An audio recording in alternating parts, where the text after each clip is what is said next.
Now let's see if Genesis chapter 40 is as interesting as they make it out to be. The cupbearer in the baker. Let's see if the Bible is as interesting as they make it out to be. It actually has been pretty interesting so far.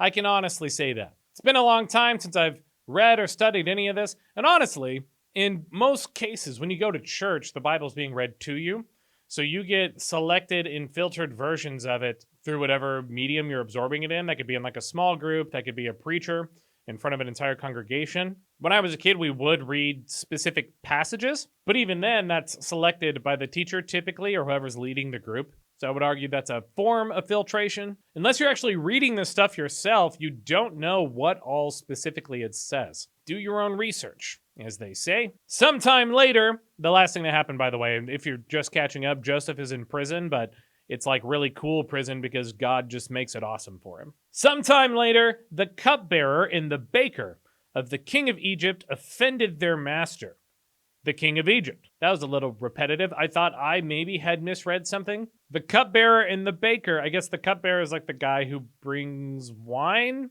I think. Baker's pretty obvious. He bakes. Maybe he smokes weed. It would make sense if it's like drinking and drugs. Cupbearer, I think, is wine. It says, the cupbearer and the baker of the king of Egypt offended their master, the king of Egypt. Let's just continue. The Pharaoh was angry with his two officials, the chief cupbearer and the chief baker, and put them in custody in the house of the captain of the guard in the same prison where Joseph was confined. Ooh, so that's now they're with Joseph, a man blessed by the Lord. I wonder what's I actually don't really remember what happens. I feel like there's a story where there's like two guys that try to perform magic in front of the Pharaoh to get out of jail. It's too foggy in my memory. I'm not sure. They're in the custody in the house of the captain of the guard, in the same prison where Joseph was confined. The captain of the guard assigned them to Joseph, and he attended them. Yeah, so I guess that's what was happening. What was it? Joseph was put at the head of the prisoners. I don't know how this works. I don't know why they have like hierarchy structures in prison. I guess it helps with them staying organized or taking care of themselves. I don't know how ancient Egyptian prisons work. After they had been in custody for some time, each of the two men, the cupbearer and the baker of the king of Egypt, they always make sure to specify they're of the king of Egypt, who were being held in prison, had a dream on the same night, and each dream had a meaning of its own. That's what the story is. They have dreams, and then Joseph, I think, becomes the interpreter. Is that what happens here? Becomes the interpreter of the dreams? Let's read on and find out. When Joseph came to them the next morning, he saw that they were dejected. Aww, we're in prison, and we had dreams. So he asked Pharaoh's officials who were in custody with him in his master's house, "Why do you look so sad today? Was it your prison dreams?" "We both had dreams," they answered. "But there is no one to interpret them." What a hard life. What a hard life as a prisoner. At least Joseph's being empathetic here. Yeah, what's wrong, guys? "No one's here to interpret our dreams." Then Joseph said to them, "Do not interpretations belong to God?" What? If I was the cupbearer or the baker, I'd be like, who is this guy? Imagine you get assigned to it, you're thrown in prison, and then you have a leader of the prison gang, and you're like, man, I'm not feeling good right now. I had a bad dream.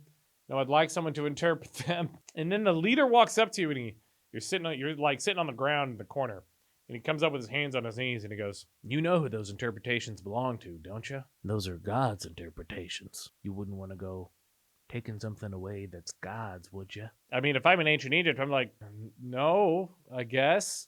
Please don't hurt me. Tell me your dream. Sorry, let's get back to Joseph's character. Tell me your dreams. Tell me your dreams.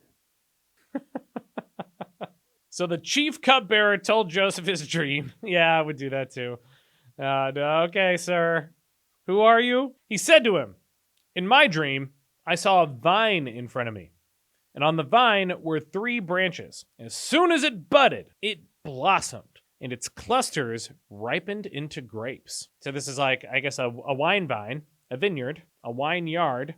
These are all related words. And in his dream, the vines rapidly grew, and all the little clusters of seeds, or whatever are on vine wines, instantly turned into rich, big, fat, juicy grapes. Pharaoh's cup was in my hand, and I took the grapes, squeezed them into Pharaoh's cup, and put the cup in his hand. What could it mean? What's the dream mean? This is what it means, Joseph said to him. Immediately, Joseph knows. He has divine inspiration to interpret dreams straight off the bat. The 3 branches are 3 days. Within 3 days, Pharaoh will lift up your head and restore you to your position. It's a nice promise. I mean, I would be excited to hear that. You will put Pharaoh's cup in his hand, just as you used to do when you were his cupbearer. I mean, on the other hand, I'd be like, this is a crazy dude in prison with me. But when all goes well with you, remember me and show me kindness. Mention me to Pharaoh and get me out of this prison. I guess maybe this is how like God's help or leverage actually plays out. They're giving us like a specific story now instead of just saying God went with Joseph everywhere with no further detail. These are the paths that God helps Joseph take in order to get whatever he wants. I was forcibly carried off from the land of the Hebrews. And even here, I have done nothing wrong to deserve being put in a dungeon. So for some reason, God just gives Joseph good conditions. I don't know what he feels. It's just like up and down when he feels like it, but not all the time. Sometimes he gets sold into slavery. Other times, everything he touches in Potiphar's room goes well, and then he gets thrown in prison. But now God's going to get him out via the cupbearer. When the chief baker saw that Joseph had given a favorable interpretation, he said to Joseph, I too had a dream. On my head were 3 baskets of bread. I wonder how he stacked these. Were they just like straight up, 1, 2, 3, or were they horizontal? Like he balanced them in different places and held them up and used their weight and gravity to balance each other. In the top basket, okay, so they're stacked on top of each other because of the way he's describing it. In the top basket were all kinds of baked goods for Pharaoh, but the birds were eating them out of the basket on my head. You gotta watch out for birds, man. I mean, crows are smart. You can see that in a recent, by the time you see this, you can see that in a Mark Rober video. He doesn't need more attention. He's one of the biggest YouTubers on the platform. This is what it means. Oh, that was the end of the dream. I thought there was going to be more. I thought we were going to hear about the other baskets. This is what it means, Joseph said. The 3 baskets are 3 days. So he just says the same thing. It's also the 3 days.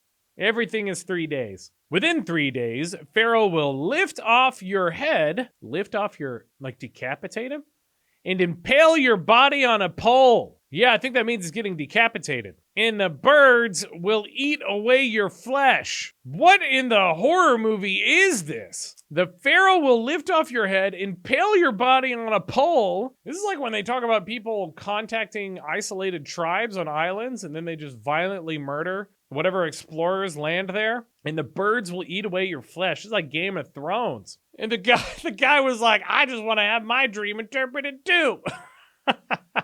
He got a pretty good interpretation. What about mine, Joseph? What does my dream mean? Now, the 3rd day was Pharaoh's birthday. Aw. The baker's coming out like, happy birthday. He's got a cake. Happy birthday to you. The 3rd day was Pharaoh's birthday, and he gave a feast for all his officials. He lifted up the heads of the chief cupbearer and the chief baker in the presence of his officials. He restored what's going to happen? He restored the chief cupbearer to his position so that he once again put the cup in Pharaoh's hand. Okay, so far so good. But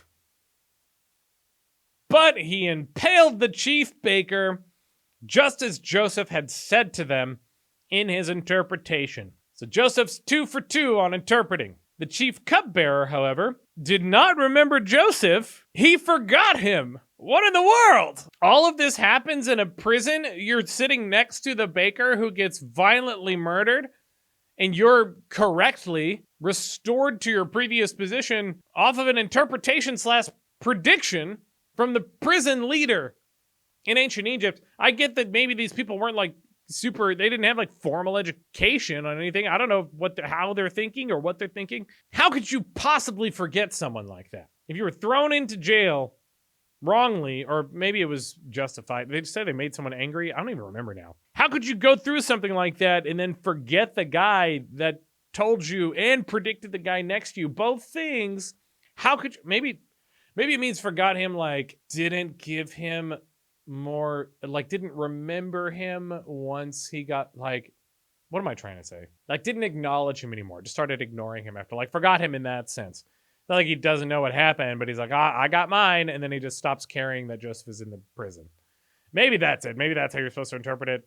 I'm giving the benefit of a doubt here. I wouldn't forget a guy that predicted my restoration and the impellation. I don't know I don't know what the adjective is. The impellation of the chief baker. If someone had those kind of powers, I would not mess around. I would not double cross someone like that. Someone with God at their back. Anyway, that's the that's the end of chapter 41. The next chapter is called Pharaoh's Dreams. So we had our dream theme in our dream team, the cupbearer and the baker, in chapter 40. We're going to get more dreams in the next chapter. So tune in for that one.